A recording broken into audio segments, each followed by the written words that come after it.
prep some Pathfinder 2E. We're going to prep some 7 Dooms for Sandpoint. And the most exciting part about tonight's prep is that we are prepping on self-host. So, pretty cool. Pretty cool. Using the VTuber tonight because I've been doing a lot of stuff around the house and I'm very tired and grungy, and so I took a shower and I don't want to look like a damp rat on camera. So that's why we're using the VTuber. Or worse, like a scruffy mobster from a mafia movie. Like, kind of. Anyways, all right. I got to be very careful. Hope I'm not foreshadowing disaster here, but I have to be very careful not to show the address for the game. That's key. So there are these black bars at the top and bottom of the page, of the screen or whatever. That's supposed to help with that. God forbid I mouse over something and do something and it flashes that information. I'd be pretty sad. So there's a big setup for disaster there. But I'm just putting it out there. All right. So now there's the issue of where does everything gonna live, right? You're probably looking at the screen, the same screen that I am, and you see that everybody is still here. And that's pretty cool. I don't want to talk about why everybody's still here, but I will tell you that what we need is to make sure that everybody's showing up, and what our goal for asset storage is moving forward. So, in the past, and I'm still doing this with Skyhaven because I'm dumb, and Stolen Fate. I really like doing custom frames for different campaigns. The problem with custom frames for different campaigns is they're not universal, right? So it's okay, right, to use like villagers and commoners from Odyssey of the Dragonlords, but then they have the Odyssey frame around them, and so they look like Odyssey stuff. So, I'm at a point where I'm starting to not really care. A token is a token is a token. But if I don't care, and a token is a token is a token, maybe I should just start doing all my tokens as this just universal Pathfinder 2E token frame. It looks good. I like it. I don't think it really matters, right? It's whatever. But where is everything going to live? So what's going to happen is there's going to be a separate Foundry install of every single game that I run. And the reason for that is I want my players to have 24/7 access to the server and to the game. And if you only have one virtual machine built with only one installation of Foundry, you can only have one game open at a time. So how the Forge does it is for every Foundry license you have, they basically give you a unique instance to run your game on, which is why I am able to have multiple Crash Gem, the Forge Foundry games running at the same time and active at the same time, is because for every Foundry license I have, I'm allowed to have one live concurrent game. So for a normal person that's running 1 or 2 games a week, for like friends and family, not a big deal. People say, hey man, can I get in there, work on my character? And you boot it up and they're good to go. But I don't want that. I want them to be open all the time. So what we're going to do is we're going to get this game, 7 Dooms for Sandpoint, we're going to get it set up exactly where we want it. And then we're going to make a copy of it, and we're going to call it Pathfinder 2E Gold Standard. And the Pathfinder 2E Gold Standard is going to never be touched after that. And then we're going to make a third virtual machine running Foundry that will be cloned off of the Gold Standard. That will become Skyhaven. Then we'll make a 4th game cloned off of the gold standard, that will become Stolen Fate. I definitely am doing Stolen Fate last, which is kind of weird, but my argument for it is this.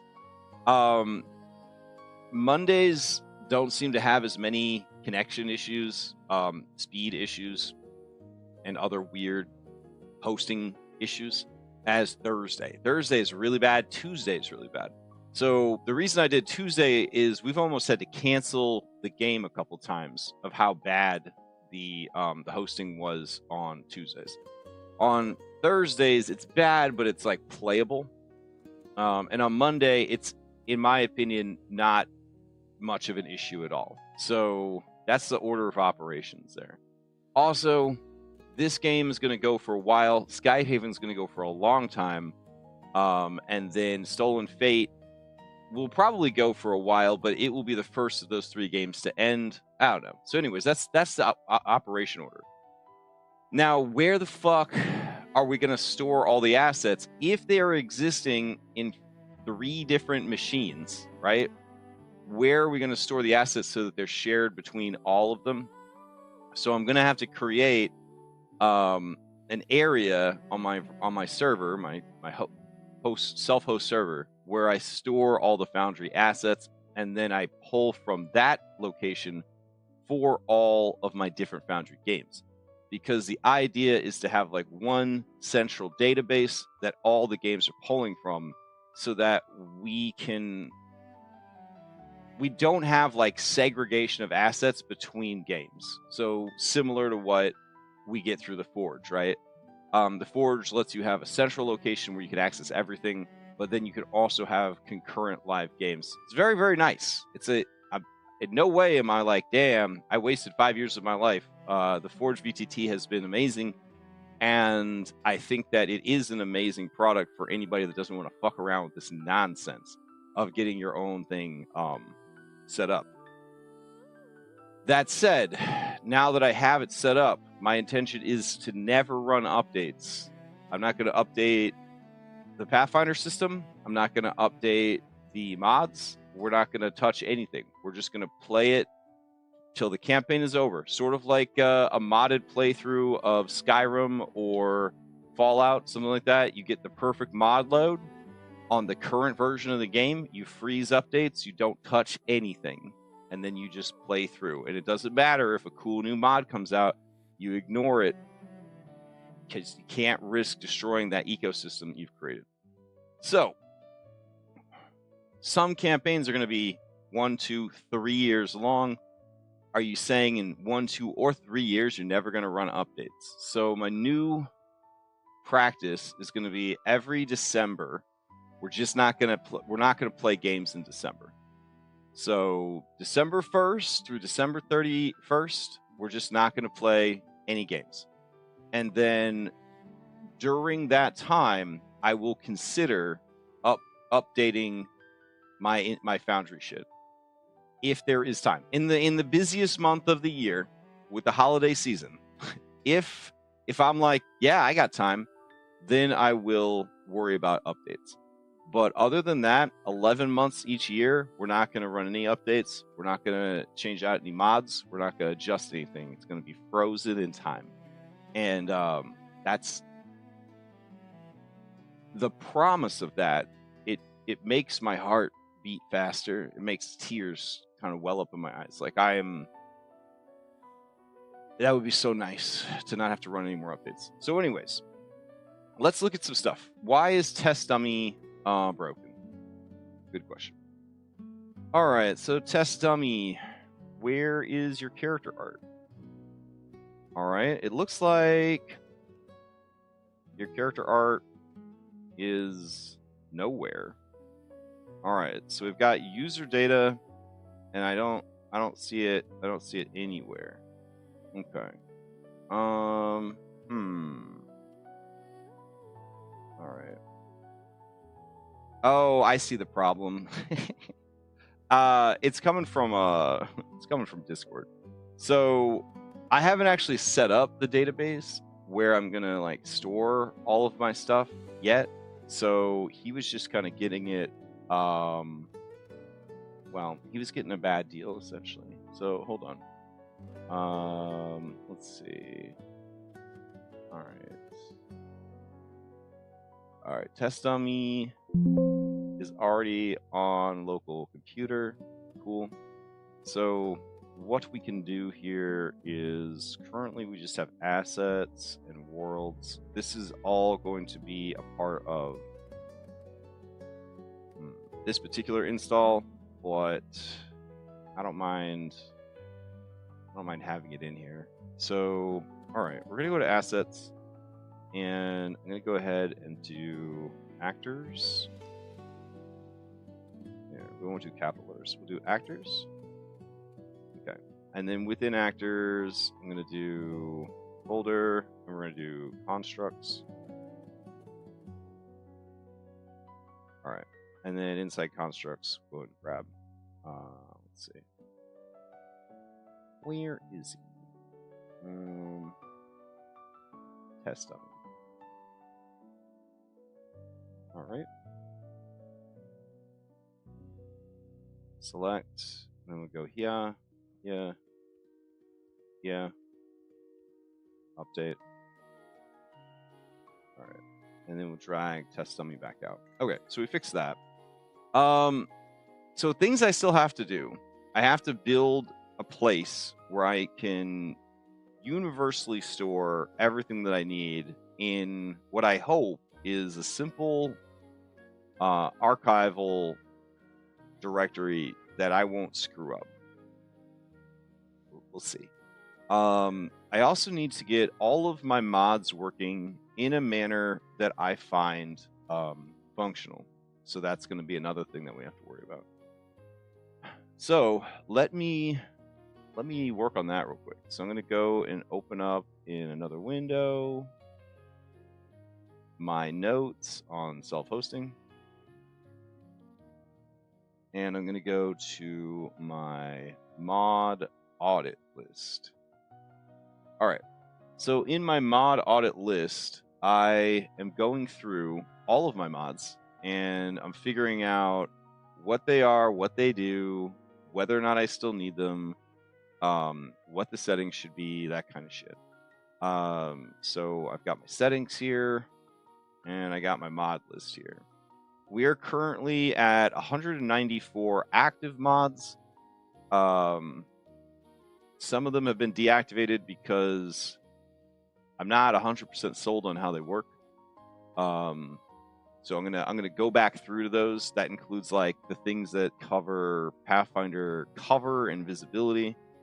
I think when I left off over the weekend, I was at Botanical Bestiary, which is simply a PF2 compendium with Leshy content. I don't really see a problem with that, so we'll just keep going. All right. Next up, going down the list, is break time. All right. So, break time. Here we go. Let's see. So what I've been doing is, I paste in the mod's name. Then I do a link to the mod underneath it. Well, actually, I do some tags underneath it. So break time is UI, quality of life. Okay. Simply use the install module screen to open up the away screen. Hold Shift and Home key to bring up break time. You could change that combo if you want. And then players can also show when they stepped away for a second. And then they got library chat commands, blah, blah, blah. I like it. I think it's a good mod. I don't really have a problem with it. Let's see. I think we should keep it since it's never, to the best of my knowledge, caused any issues with anyone else. So you do this. Wow, wow, wow, wow. And then you say I'm back. What is a break? You might be asking. Good question. we haven't taken breaks in a long time. We were taking breaks in Kingmaker because the sessions were 4 hours long. Now my games are all like 3 hours long, and I don't think that you really need a break in a 3-hour game. But you know, it's cool to have. The feature that it's offering for the players is there's an AFK button right here that they could toggle on and off, and it does say in chat if that person has gone AFK or not, and it puts a big old AFK thing on. It's a nice way to quietly go AFK without causing a ruckus at the table. The settings, there are 12. So looking at it, we've got automatically pause. Sounds good. Show the button. Show button on player list window. Away message. I'm stepping away for a minute. Everyone can actually make up their own message here. We could lock it, but I mean, if somebody's actually going to put something funny there, I don't want to stop them. Notification, it would just go to chat message. Could do chat message and notification, but I think chat message is enough. Notify in a chat bubble as well. Adorable. Let's turn that on. The break sound. This is where that horrible sound goes off. We should probably change that out because it's a fucking horrible sound bit. I don't know what we would replace it with. Break time playlist means it will straight up just play some music, like some elevator music, like while you're away. That would be pretty cute. And then a sound when you return from break, like, I don't know, like a high school bell ringing or something horrible like that. I kind of like that too, because then if for some weird fucking reason we were actually taking breaks, they would hear it and come running back from wherever they had gone. You can also adjust the volume of how loud it is. I'm definitely going to turn that down for myself a little bit. So yeah, overall pretty good. Automatically start the timer when the break is started. That's pretty cool. And then the default time that the break is going to be. I like that. I'll turn on the timer. That's fine. So I'm going to take a screenshot of these settings, and I'm going to add it to my mod audit document. And then I'm going to add a note for later that says, consider swapping and adding better sound effects and music. And boom. Okay. I'm going to save the changes here.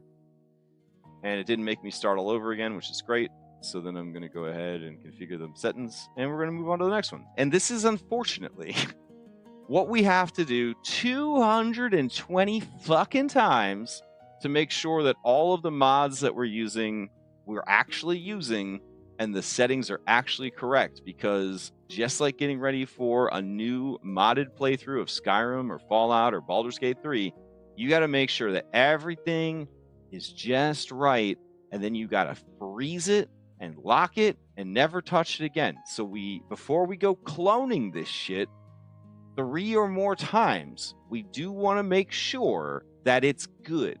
You know what I'm saying? So like, this is why it's going to take a while to get all 3 games on.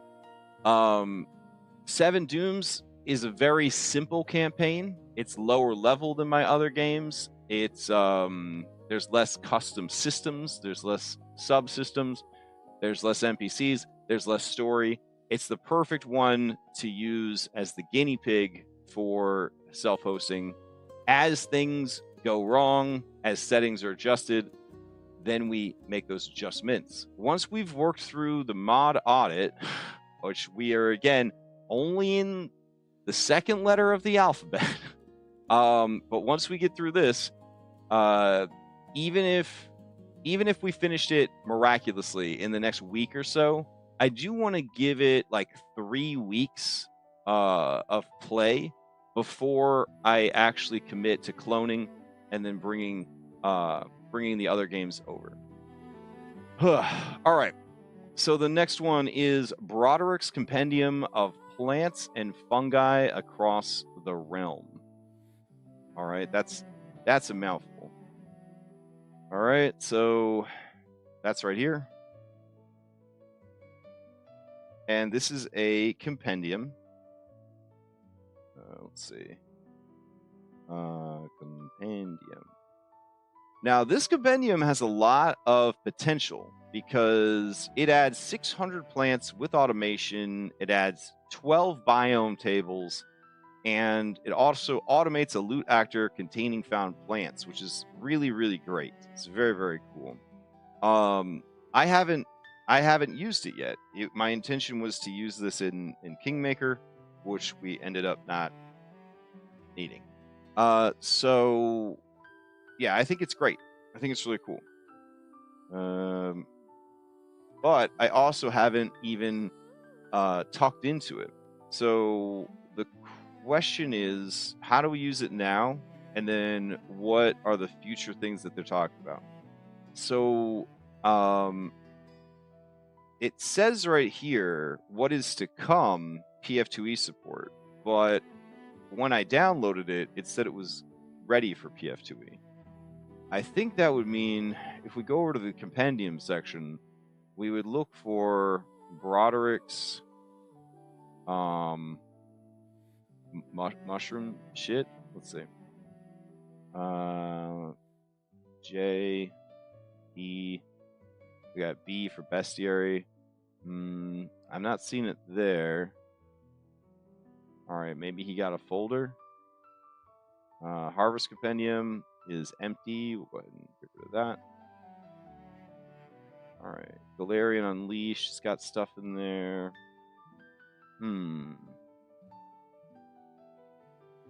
All right, I guess we could search fungi. All right, it's under Broderick's compendium, which is green. Oh, right there at the top. Reading skills. All right, so he's got this items here, and he's got his roll tables here. So if we open this up, there's 600 of these things. And they are, in fact, set up for Pathfinder. Holy shit. Does it actually do stuff? Whoa. That's insane. This dude put in some fucking work. All right. Alligator's teeth. Uh-huh. Okay. So not all of them do stuff, but still 600. And he generated like creepy AI art for all of it. A successful thievery check lets you harvest specimen safety, blah blah blah. Very cool. Not sure when and how I'm gonna need it, but it's pretty cool. It's a nice one to have in your back pocket. It doesn't seem very like it's gonna cause a lot of issues here. I'm gonna go ahead and toggle that guy on. Save. All right, and then I'll bring it back up. Okay, next one is card hand mini toolbar, card hands list, card viewer. I think we're gonna drop all three of these. Let me see. Drop these. Okay. And then we got chat media. Chat media is a very important mod. I would put it in the top 10 mods. So let's see. Go down here. Chat media. Oop. And we're going to put, this is a UI quality of life, and it is GOAT. It's one of the greatest of all time. So basically, this mod adds support for images and partially video in the chat. Copy, paste, drag, and drop. The links are automatically converted to images. This is an upgrade of the ancient times chat images. So overall, just a phenomenal mod, and we're going to keep it. All right, let's check out the settings for it. Chat media. Upload button will take effect after refresh. Display the upload button. I'll go ahead and lock that for everybody. Upload location, it is what it is. Video autoplay, automatically play videos when they appear in chat. We'll go ahead and just lock that for everybody. Video loop, we'll lock that for everybody.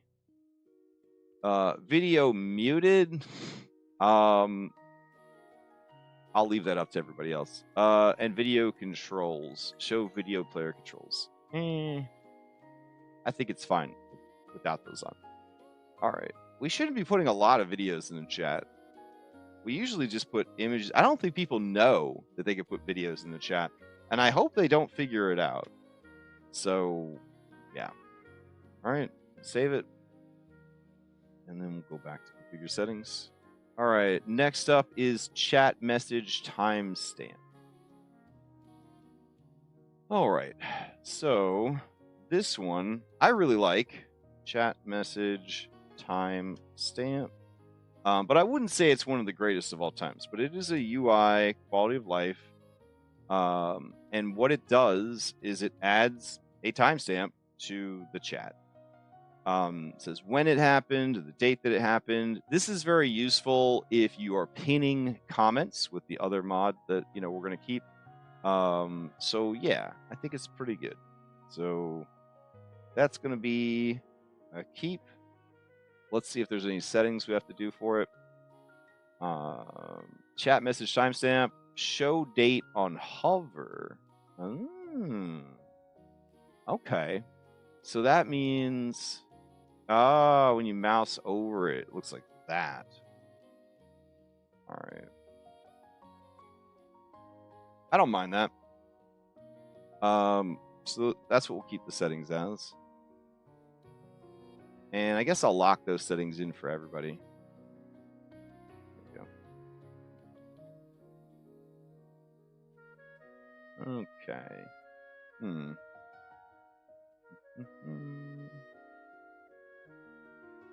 All right. Then what do we got next? Chat message timestamp. Then we got cleaner sheet title bar. All right. I don't know if we're going to keep cleaner sheet title bar or not. So let's take a look at it. Well, that just opened timestamp again. Let's see. There we go. Cleaner sheet title bar. Only the first letter is capitalized. That's okay, I guess. Let's see. Paste. Make big. All right, grab this. All right, so this is another UI. It's not a quality of life, though, in my opinion. It's just a UI. And then what does it do? A simple Foundry module to remove text from actions in cluttered title bars. There's no configuration required. It just makes things better. Yeah, I mean that seems fine. I don't actually remember what it looks like to not have this on.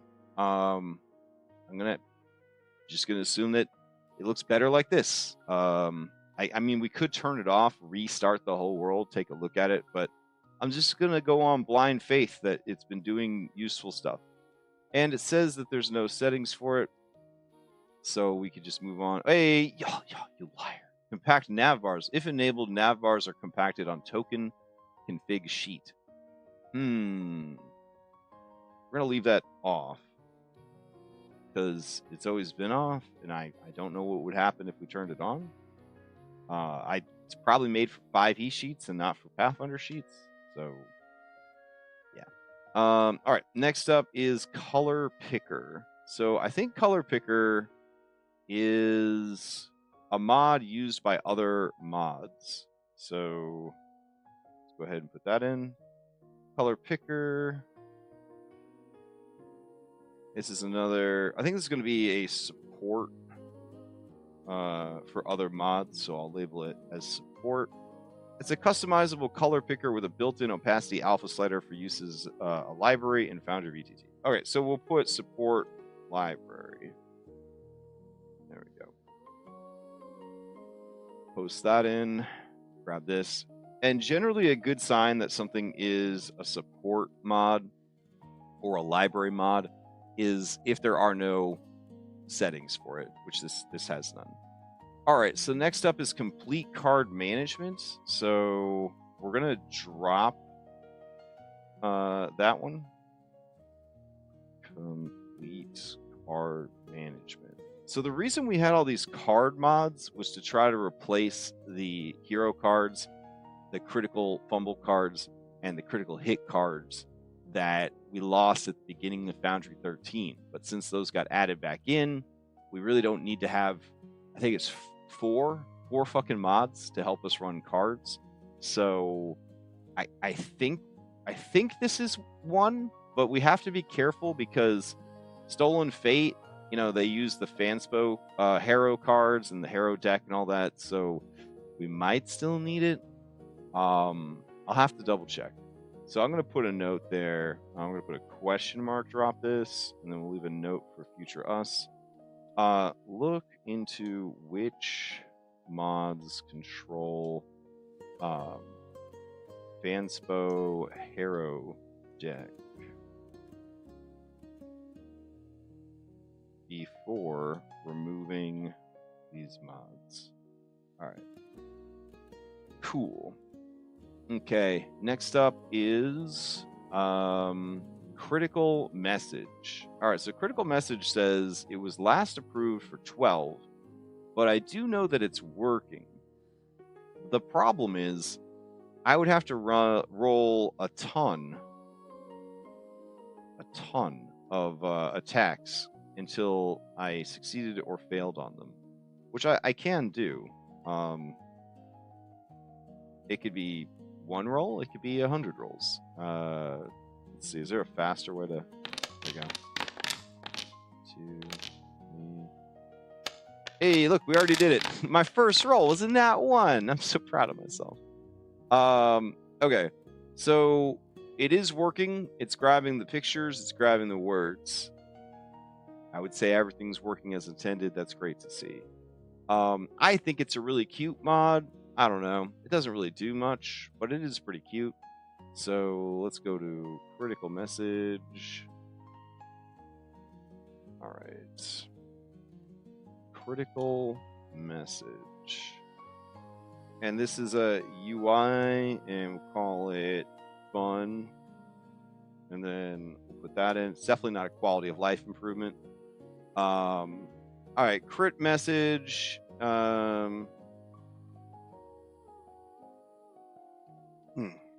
I didn't like how the message looks. All right, so then we'll add this. And then go back over here. And the settings for this mod are actually pretty robust. So we'll go here. And we'll go down here.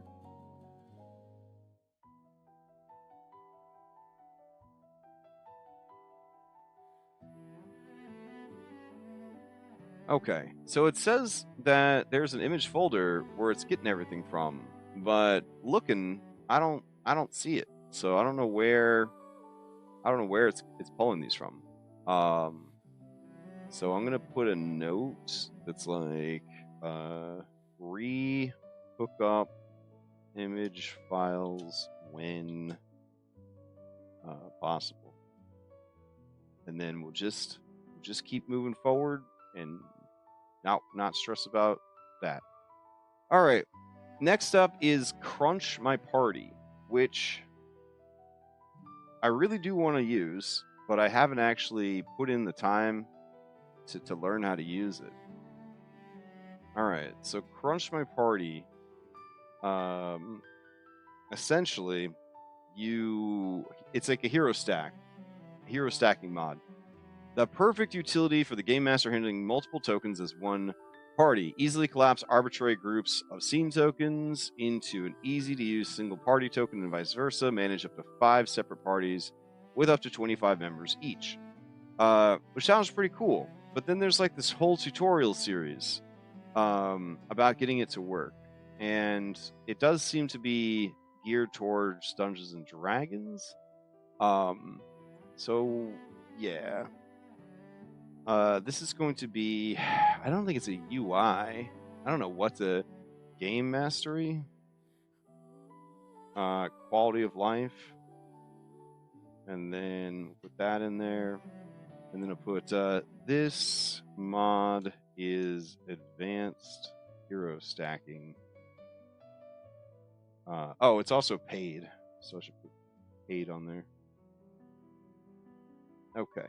And then we're going to leave a note, and it says, currently disabled, need to test and read/watch instructions.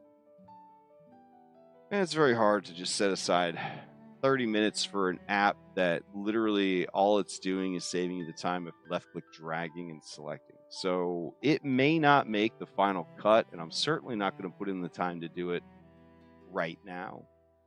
So that leaves that one unresolved. All right, then we get to Defred's chat pins. One of the best. I would put it in the top 10. I would put Defred's chat pins in the top 10. So I'm going to go ahead and paste this into my audit. This is definitely a UI, quality of life, and it is a goat. All right, we're going to go yeah. And basically, it just lets you pin chat. It's great. I don't know what else to say. It's phenomenal. So that's that. Are there any stats for or settings for it? Pin permissions. This defines the minute. You know what? Everybody can fucking pin stuff. Here we go. We'll make it so everybody can pin stuff. And save. Excellent. All right. And that didn't force my game. The contents of this folder will be permanently deleted. Oh, that's still there? Oh, we're well past that. All right. Go. Configure settings. Excellent. Okay. Dice so nice. I don't even know why this is still an optional mod. Dice so nice. Exclamation mark. All right. So dice so nice. Go here. Paste it in. It's 3D dice. That's what it is. So this is a UI. I wouldn't say it's a quality of life. I would call it fun, but I would say it's a goat. The reason that I say it's fun is you don't really need it, and it can cause issues for some people's browsers. So I have had players that are not able to use it at all, but we still keep it because it's fun. All right, next up, well, we don't really need to dig into the dice so nice settings. That's really a per player situation. But I guess I'll take a picture of the settings to be thorough. All right, so do that. And this way, if people are ever like, show me all your mod stuff, I could just be like, okay, fine, here, look and take it. There we go. I could just send them to this document, be like, now you know. Now you know all the stuff we're doing with our mods. All right, next up is dice stats. All right, so some people really like dice stats. I think I don't know if I really like it or not. But I'll keep it. So we're gonna do dice stats. Dice stats is simply for fun. That's it. That's the only function it has. We're gonna post it in tracks, dice rolls. That's it. That's all it does. Let's close some of these down. All right. And I think we're going to stop screwing around with these at 6:45 because I do want to spend 15 minutes looking at the adventure itself and what we've got coming up in tonight's session. All right. Dice stats over here. There are 12 possible things that you could be fucking around with. I'm leaving it with all the default stuff. So I think we'll go all the way down to here. And then here. Say enable D20 info tab. Yeah. All right, and just to kind of go over the settings real quick, you can see the GM stats. This just means that the players can check in on the GM stats. The players are very curious about this, but the GM rolls a lot of secret rolls, so I don't know if it's. They recommend leaving it off. Global role data, if enabled, the player can see the global stats. GM stats in global role data. They say leave that off. GM stats will not be included in global stats screen unless it's enabled. This impacts GM global stats button too. Allow blind rolls to be immediately added to player stats. If enabled, hidden rolls can be seen by players just by looking at their stats, so you want to leave that off. Automatically use this mod. Define player icons. Use to change player icons from D20s to something custom. Whatever. See player stats. Enable clear all pop-up. Pause saving roll data. Quickly disable saving roll of data. Can be useful to disable saving of rolls when not in a session. I mean, again, technically, everyone's dice rolls should be average, right? That's the world of math, right? But this is for people that really like statistics. They want to prove how lucky or unlucky they are, that sort of thing. Enable a hit and miss info. Enable 2DX info tab. Allows the user to remove the 2DX info tab button to reduce UI clutter if not needed. All right. So, good. We didn't really change anything there. The next one is Dice Tray. And there are a few mods nowadays that provide Dice Tray. I'm going to make this a required for everybody. Adds a button on the controls to toggle the Dice Tray pop-out. You can also toggle the pop-out by setting a key binding. I have heard that when you pop out the Dice Tray, it doesn't always work. So I think that's why we have it off.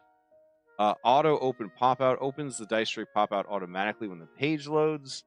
Right-click command sets which right-clicking behavior a dice button should have. And then... Ooh, I kind of like that. Right-clicking it is supposed to make it go away, but you could set it to, if you right-click, it will just roll a die for you, which is pretty fucking cool, actually. I mean, I thought single-clicking did that. Nah, so you still have to hit enter afterwards. Ooh, I kind of like that. Add flat check buttons. Yes, flat check buttons are added. All right, so roll dice rows configuration. Let's see. Compact mode disables any additional dice rows and merges the original 2 rows. Add plus minus buttons. No, hide plus minus buttons. Hide extra buttons. Hide the roll button.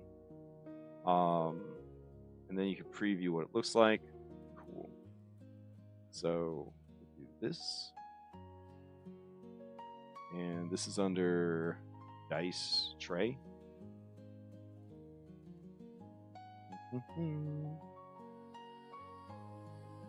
Well, we're in the D's, so we're making progress. We're going to do UI, we're going to do quality of life, and we're going to call this a goat.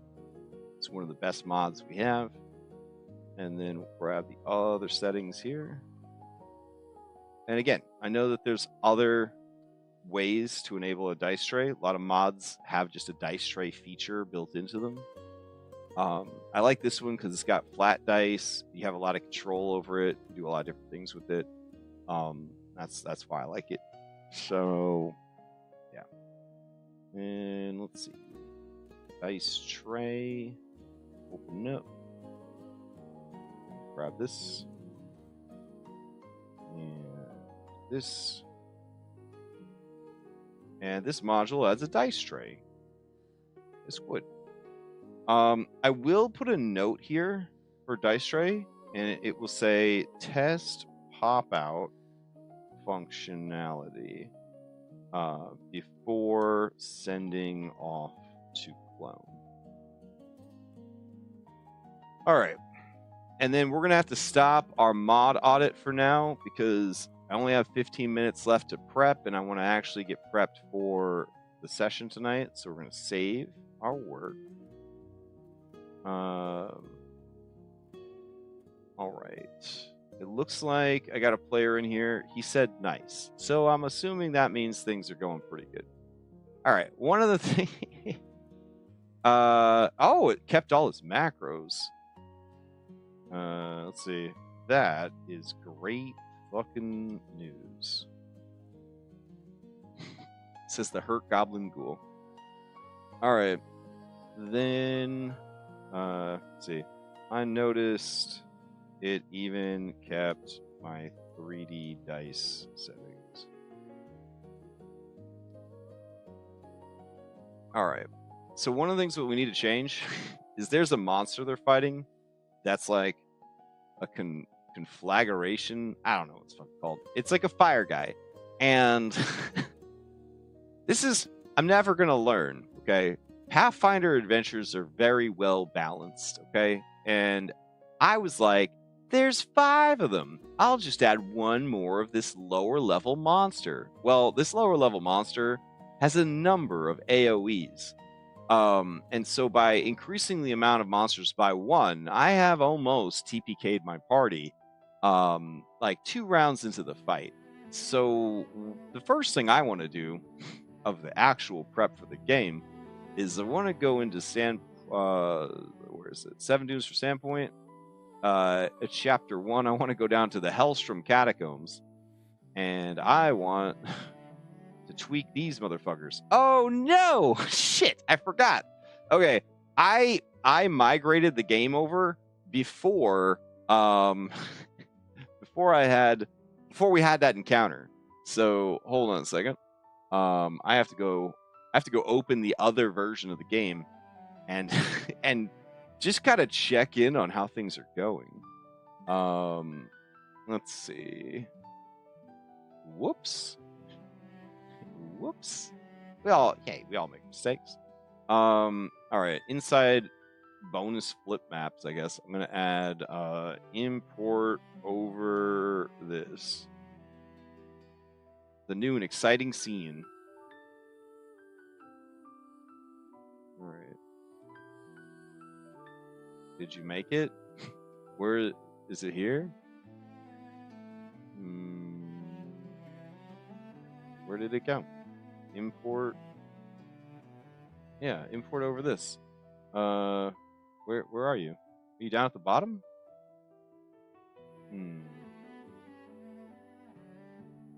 Oh. That is very strange.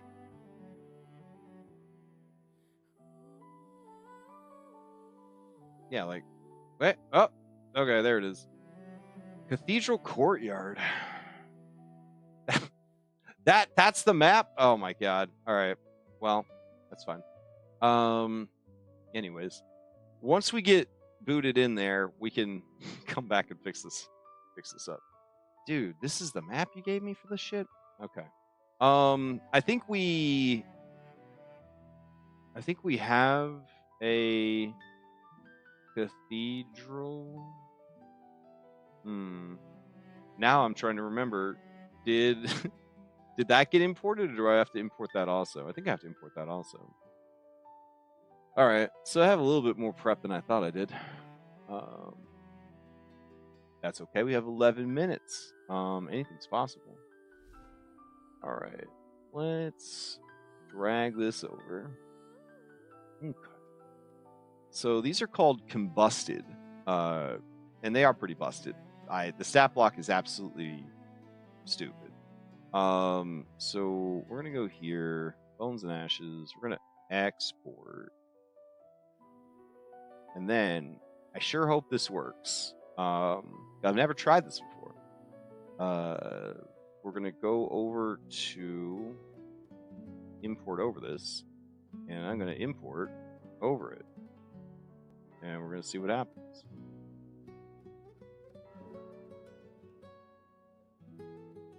All right. Says it's successful. Let's go check it out. Hey, there it is. Look at how bad it's going. It's not going great. Everybody's got their hit points though because of the migration. So that's good. Let's see.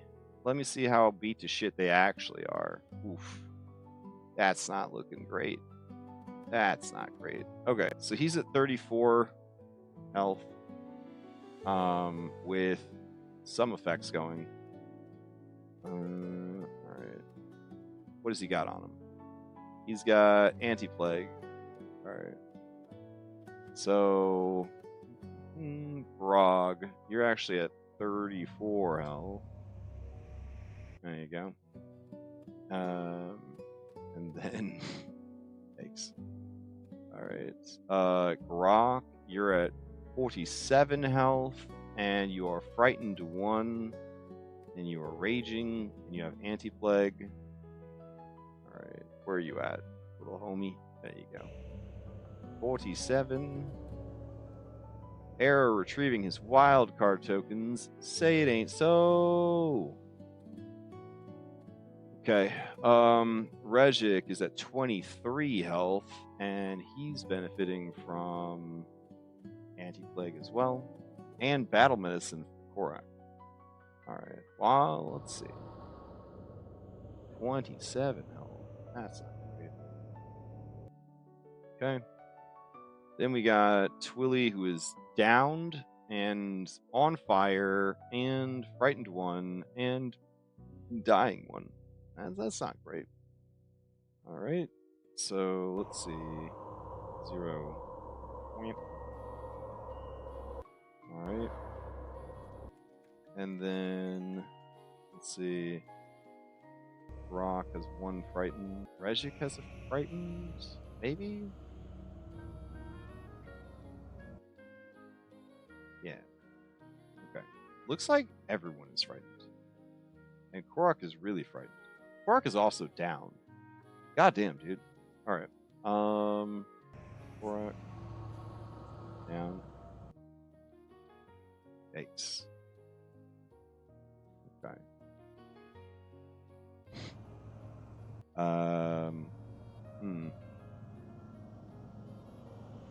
I'm a little nervous about my party's chances of survival. All right. Yeah, it'll be fine. Maybe not. Let's see, Brog. Brog's not frightened. He's great. And then I gotta apply 1d6 burning damage to each of these peeps, which is gonna complicate things a lot. I could forget. I could strategically forget to put that on. That would be very beneficial to me to forget that. Okay. Let's see. Where's that ongoing damage? Persistent? Persistent. Alright, 1d6. Fire. See. And then here. Persistent. 1d6. Fire. Alright. So I think that's good. It opens up their character sheets. The character sheets are linked. They're all in a pretty bad way. So these guys, the combusted. No, do not contain module flags. Alright, good to know. Does that mean... No, that works. Do not contain module flags. Edit for proper HUD display. Shit. I don't know what they're upset about. Let's see. Combusted. There we go. Alright. A way that I could definitely clean this fight up real quick would either be tweak them hit points, which are exceedingly high, or I hit the weak button. Kind of think I just hit the weak button. And then we'll call it a day. Alright. So that, hopefully, will increase our odds of not having a TPK. That's the number one advice I was given when I started, looking into playing and running Pathfinder 2E, was like, when in doubt, when things are going bad, you hit the weak button. When you want a little bit of a challenge, you hit the elite button. and then that should solve all your problems. It's the D&D 5e equivalent of adding or subtracting 2 from stats. So, yeah. We're gonna go back to this scene, and we're gonna put the Hellstrom Catacombs, and I'm gonna put active in front of it. There we go. So, after they survive this fight, they have some more exploring to do. They have this like trap gauntlet to deal with, which should be pretty interesting. And then they're going to go back to the cathedral courtyard, such as it is, and they're going to have that that little encounter there. So, if we go to Sandpoint, we can check and see if we have the same maps here in our Sandpoint folder. It does not look like it. I don't have the graveyard. So I'm going to export the graveyard. And then we'll import it. So we'll just do import. Save. Import. Before we have time. 4 minutes. Oh, man. Alright. So we got that. What else did we add last time that we didn't have before? General store, roadside storehouse, Sandpoint, Sandpoint home, Sandpoint old times, Sandpoint shop basement, Swallowtail festival, broken compass. I could have sworn that we added like a fucking church, right? Is it in Moulinet? Yeah, there it is. Alright, so we're gonna export, and it'll be Sandpoint Cathedral. So, yeah.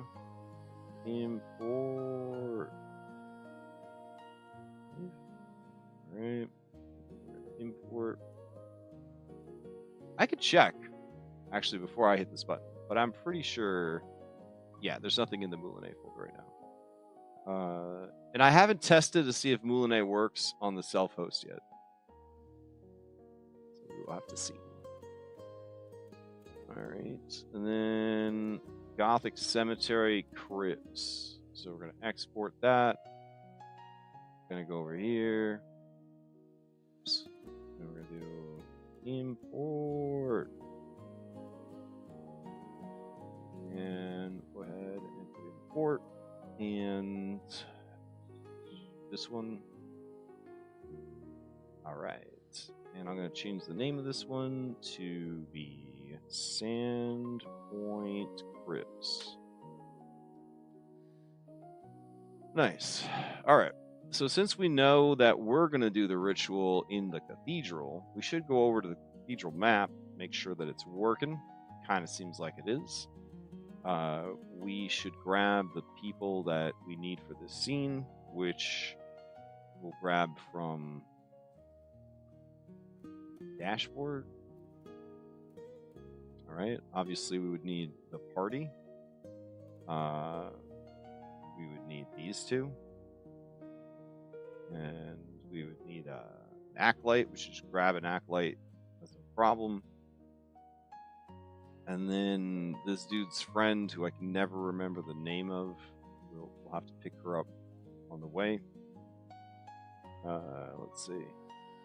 She is located in this cathedral courtyard. Her name is Adrani, Easter egg character.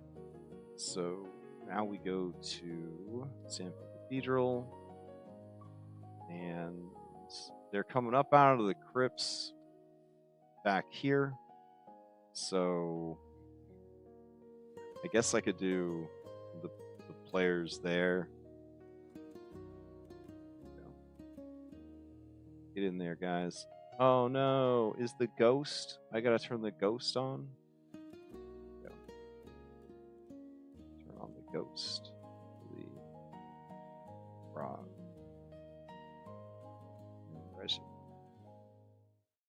Alright.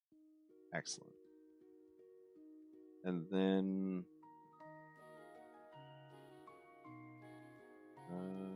why won't it let you move?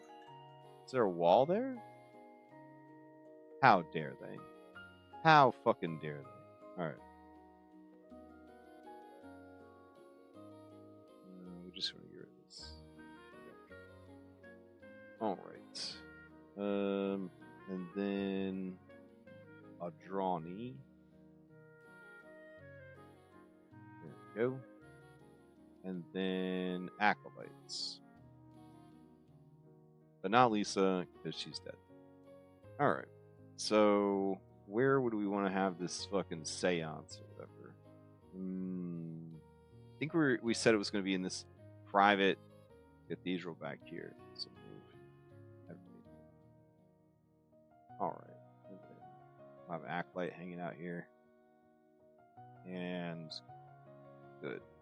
Okay. I'm ready to run the game tonight on our self-hosted server. I sure hope so, and it doesn't break, and everything's going to be A-okay, and I believe in us. So, woo, here we go. I will be back on Thursday to do some prep for Skyhaven, which we are still proudly hosting on the Forge VTT. They are currently in the middle of an adventure. They are getting their asses beat by some fungus. Very strong, very, very tough fungus. Then they have to do like some puzzles, riddles, and there's a haunt. There's a lot of good stuff coming. I'm very excited for them. And then Saturday morning, we'll do some more prep, and it will just be auditing Foundry mods. So if you're like, man, I really enjoyed auditing those Foundry mods, that's what we're going to do on Saturday morning. So look forward to that, I guess. All right. Hope everybody has a great night and a great week. And I'll see you next time.